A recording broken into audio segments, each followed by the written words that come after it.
నమస్తే, welcome to our channel. నేను మీ పద్మావతి. ప్రతి ఒక్కరు కూడా దీపధూపాలు చేస్తూ ఉంటారు, కానీ దేవుణ్ణి ఆరాధించే విధంలో కానీ పూజలు చేసే విధానంలో కానీ ఎప్పుడు కూడా పక్క వాళ్ళని చూసి వాళ్ళలా చేశారు, మేమెందుకు ఇలా చేయకూడదు అని అనేసి ఆచరిస్తూ ఉంటారు.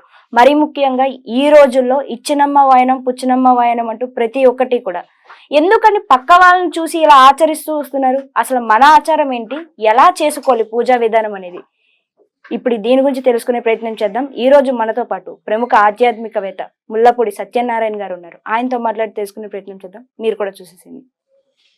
నమస్కారం గురూజీ. నమస్కారం పద్మావతి. గురూజీ, ఈ రోజుల్లో మనం చూస్తూనే ఉన్నాం, మనకి లేని ఆచారాన్ని తెచ్చి పెట్టుకోవాలనే చాలా మంది ఆలోచిస్తున్నారు. మనకున్నది ఏంటి అనే దాని గురించి పక్కన పెట్టేసి మరీ ముఖ్యంగా ఈ రోజుల్లో స్టేటస్ అనేది ఎక్కువైపోయింది. నా దగ్గర డబ్బు ఉంది కాబట్టి నేను చేస్తాను. ఈ రోజు ఒకరు 1000 రూపాయలు ఖర్చు పెట్టి పూజ చేశారు, నా దగ్గర ఇంకా ఎక్కువ ఉన్నాయి కాబట్టి నేను 50,000 ఖర్చు పెట్టి పూజ చేస్తాను అనే విధానం మన స్టేటస్ ని చూపించుకోవాలి అని చూస్తున్నారే తప్పితే నిజమైన పూజా విధానం ఏంటి, మనం ఎలా పూజను ఆచరించాలి అనే దాని గురించి పక్కన పెట్టేశారు. అసలు దేవుణ్ణి పూజించే విధానం ఏంటి, ఎలా పూజిస్తే దేవుడు కరుణిస్తాడు అసలు మన పట్ల? Correct, exactly. మనము రమణ మహర్షుల వారు అంటే అరుణాచలంలో ఆయన గొప్ప రామకృష్ణ పరమహంస అంత గొప్ప స్వామీజీ. ఆయన ఏమంటాడంటే, నిన్ను నువ్వు తెలుసుకో అంటాడు.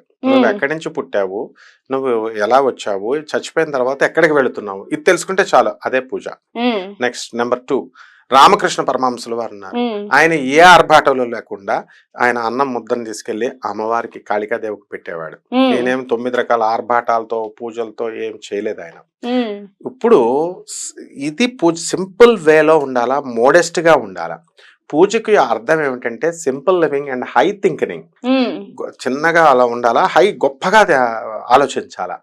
వీళ్ళంతా ఏం చేస్తున్నారంటే ఆర్భాటాలు హంగులు చేసేస్తున్నారు అనమాట. పక్క వాళ్ళ పిల్లోడు ఒక కాస్ట్లీ కాలేజ్ లో జాయిన్ చేస్తే, ఒక ఇంటర్నేషనల్ స్కూల్లో జాయిన్ చేస్తే నా పిల్లోడిని కూడా అందులోనే వేసేయాలి.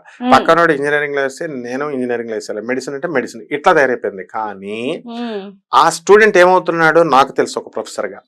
ఎలా అంటే ఆ అబ్బాయి ఈ యొక్క బ్యాక్లాగ్స్ ఉండిపోతున్నాయి, బ్యాక్లాగ్స్ ఉండిపోయి ఫెయిల్ అయిపోతున్నాడు పాప. అందువల్లనే ఐఐటీస్ లో నువ్వు కనుక తీసుకున్నట్లయితే ఎప్పుడు ప్రతి సంవత్సరం కూడా కొన్ని 100 మంది బ్యాక్లాగ్స్ తో బయటకు వచ్చేస్తున్నారు. కాబట్టి మనమేంటో మనము విధానంలో మనం ఆలోచించుకోవాలి తప్ప పక్క వాళ్ళని చూసి కాపీ కొడితే ఎప్పుడు దెబ్బతింటాం. అయ్యప్ప స్వామి వారి పూజలు కనుక మనం చూసుకున్నట్లయితే బయట వాళ్ళు 2 లక్షలు ఖర్చు పెట్టి చేశారు కాబట్టి మనం 5 లక్షలు అని చెప్పి 18 మెట్లు పాపం అప్పులు చేసేసి మరీ చేసే వాళ్ళు కూడా ఉన్నారు. అలాగే వరలక్ష్మి వ్రతాలు, ఇక సత్యనారాయణ స్వామి వ్రతాలు, ఇక ఏ పూజలైనా సరే, మరి ముఖ్యంగా వారాహి అమ్మవారి నవరాత్రులు అసలు కొంతమంది మాత్రమే చేసుకునే పద్ధతిని తీసుకొచ్చి ప్రతి ఒక్కరు ఆచరించే విధానంగా చేస్తున్నారు. మనకి లేనిదని మనం చెయ్యొచ్చు అంటారు? అసలు చేయకూడదు. ట్రెండింగ్ లో ఉన్నటువంటి వాళ్ళు ట్రెండింగ్ ని తీసుకొచ్చారు. మనుషులకే కాదు, ట్రెండింగ్ దేవతలకు కూడా తీసుకొస్తారు. మొన్నటిదాకా ఎర్రవరం నరసింహస్వామి అని చెప్పారు, ఇప్పుడు అది పడుకుంది ఆ టెంపుల్. ఆ అబ్బాయిది వెళ్ళిపోయారు తెగ బస్సుల్లో, ప్రజలు అలాగే వెళ్తారు. 20 years వాళ్ళు అందరూ కూడా ప్రత్యంగిర వారాహి అమ్మవారిని ట్రెండింగ్ లోకి తెచ్చారు. ఆమె లక్ష్మి, సరస్వతి, పార్వతి, ఈ 3 సత్వగుణము, రజోగుణము, తమోగుణము 3 అనమాట.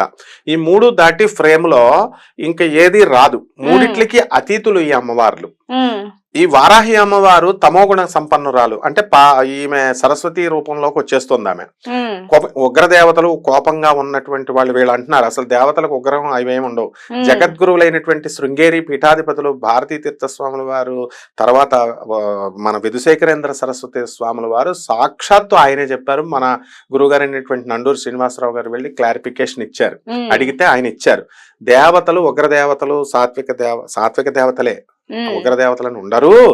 అమ్మవారు భయంకరంగా ఉన్నంత మాత్రాన పూజించకూడదు అని లేదు, సింపుల్ గా పూజ చేసుకోవాలి. అది రాక్షసులకి ప్రళయకాలంగా వాళ్ళని చంపాలి కాబట్టి ఉగ్రంగా ఉంటారు, కానీ మామూలు మనుషులకి భక్తులకి సాత్వికంగా ఉంటారు. కాబట్టి ఈ పూజా విధానం ఎవరైనా చేసుకోవచ్చు అన్నారు, కానీ సింపుల్ గా చేసుకోమన్నారు. వీళ్ళు ఏం చేస్తున్నారు, ఆర్భాటాలు. వారాహిదేవి పూజ పెట్టుకుంటే 3 లక్షలు 2 లక్షలు దాటే పైన. కాబట్టి అసలు ఇది పూజే కాదు. పూజ అంటే ఏంటంటే 1:1 రేషియోలో ఉండాలి. ఎలా అంటే దేవుడు మన విగ్రహ రూపంలో చూస్తున్నాము, భక్తుడు నేను కూర్చున్నాం. అంతేగాని తన పక్కన భర్త కూడా ఉండకూడదు, భార్య కూడా ఉండకూడదు. అంటే 1:1 రేషియోలో. ఎందువలన పిల్లలు, భర్తని, భార్యల్ని, చుట్టాలని, బంధువుల్ని, మిత్రుల్ని అందరినీ పిలిస్తే వీళ్ళందరూ మాట్లాడుకుంటూ ఉంటారు. మనం పూజ చేసినప్పుడు వీళ్ళకి సపర్యలు చేయడమే సరిపోతుంది, భగవంతుడికి మనం అటెన్షన్ ప్రే చేయడానికి ఉండదు. రెండవది ఏంటంటే తాదాత్మ్య భావనలోకి వెళ్తాం. మనము మూలాధారైక నిలయ బ్రహ్మగ్రంథి విభేదిని అని లలిత శాస్త్రం చదువుతున్నాం అనుకో, ఆటోమేటిక్ గా మూలాధార చక్రం విచ్ఛిన్నం అవుతున్నట్టు భావన చేసుకుంటూ చెయ్యాలి. ఇది మెడిటేషన్ ప్రాసెస్, అదే పూజ ప్రాసెస్. సో ఆ జ్యోతి వెళ్తున్నట్టుగా వీళ్ళ చక్రం విచ్ఛిన్నం అవుతున్నట్టుగా ఇమాజినేషన్ అన్నమాట పూజ అంటే. అలా సహస్రార చక్రం వరకు తీసుకెళ్ళాలి. అప్పుడు ఒక వేవ్ ని క్రియేట్ చేస్తాం. ఎలాగైతే ఫిజిక్స్ లో ట్యూనింగ్ ఫార్క్ అని తీసుకుంటాం, దాన్ని పౌనఃపుణ్యం.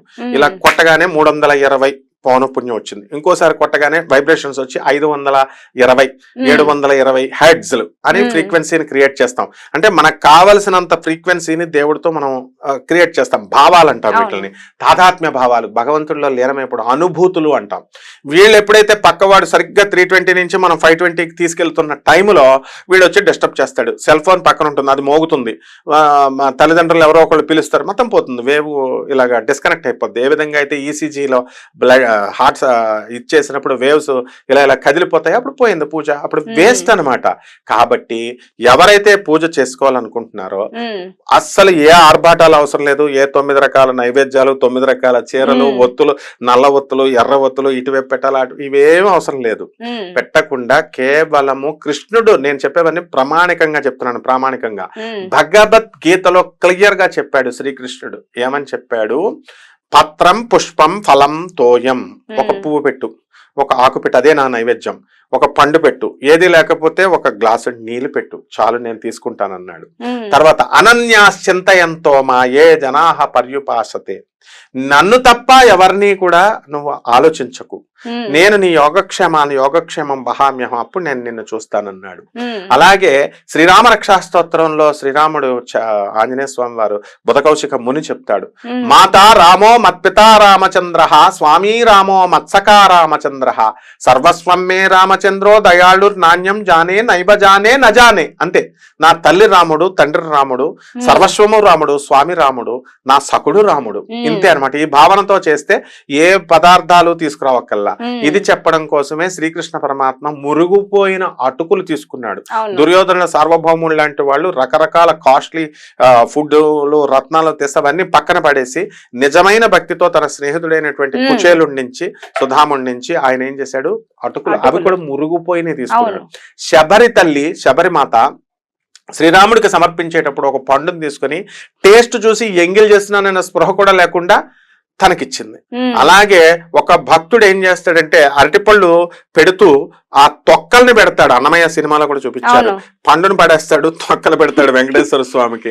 అది ఉండాల, ఆ భావన ఉండాల. అంతేకాని మనము ఈ రకంగా, అదే గోదాదేవి కూడా ఏం చేసేది, రంగనాథుడికి శ్రీరంగంలో స్వామికి మాల కట్టేటప్పుడు, తులసి మాల కట్టి పూలమాల కట్టేటప్పుడు ఫస్ట్ తను అలంకరించేసేది. అలంకరించేసి బాగుందా, బ్యూటిఫుల్ గా ఉందా, ఉంటే అప్పుడు స్వామివారికి ఇచ్చేది. స్వామివారికి వేస్తే ఒక రోజున వాళ్ళ నాన్నగారు విష్ణు చిత్తుడు చూసి ఈ తల వెంటుక పొడుగ్గా చూసి, అమ్మో ఇది వేసేసుకుంది నా కూతురు, ఇది ఇవ్వకూడదని ఇవ్వకుండా, స్వామికి ఇవ్వకుండా ఉంటే స్వామివారు రంగనాథుడే డైరెక్ట్ కల్లోకి వచ్చి చెప్పాడు. వచ్చి భక్తులు ముట్టుకుంటే నాకు ఇష్టము, భక్తులు తింటే నాకు ఇష్టము అని చెప్పి చక్కగా తన మాలను వేసుకొని ఆమెనే పెళ్లి చేసుకుని తనలో ఐక్యమయ్యాడు. ఇది భక్తి ఉండాల. అంటే ఏంటంటే ఈ ఆర్భాటాలు ఇవన్నీ స్టేటస్ల కోసమే.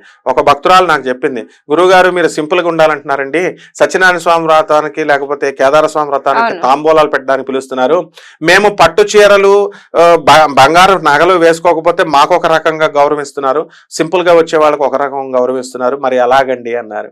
అంటే సమాజం భ్రష్టత్వం చెందిపోయింది కాబట్టి డాంబికాలకి వీటికి ఇదైపోయింది. వీళ్ళకి దైవభక్తి రాదు, దైవానుగ్రహం రాదు. ఇలా చేస్తే కనుక సింపుల్ గా ఎవరింట్లో వాళ్ళు చక్కగా దీపం వెలిగించి, మన పూర్వీకులు ఎలా చేసేవారు, సింపుల్ గా అగరబత్తి వెలిగించి దీపం వెలిగించి, అది ఏ నూనైనా పర్లేదు, ఎన్ని ఒత్తులైనా పర్వాలేదు, భక్తి ప్రధానం. ఆ విధంగా కుంకుమ, జగద్గురు ఆదిశంకరాచార్యులు వారు ఎక్కడైనా ఈ డాంబికంగా ఇన్ని రకాల నైవేద్యాలు ఇవ్వాలని చెప్పారా? ఆయన రామానుజాచార్యులు వారు చెప్పారా? మరి కబీర్ దాస్ చెప్పాడా? రామదాస్ చెప్పాడా? అన్నమయ్య చెప్పాడా?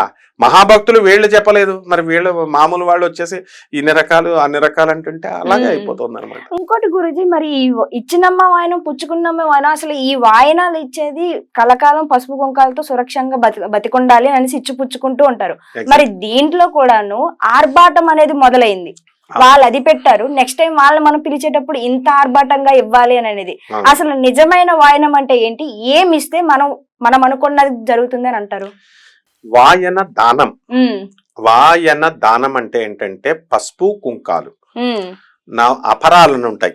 ఆ అపరాలలో అంటే నవధాన్యాలలో ఒక ధాన్యాన్ని మనం ఇచ్చి, ఆ తమలపాకుని ఇచ్చి, ఆ దానము నేను చేస్తున్నాను, I'm respecting you as the embodiment or the manifested form of the goddess.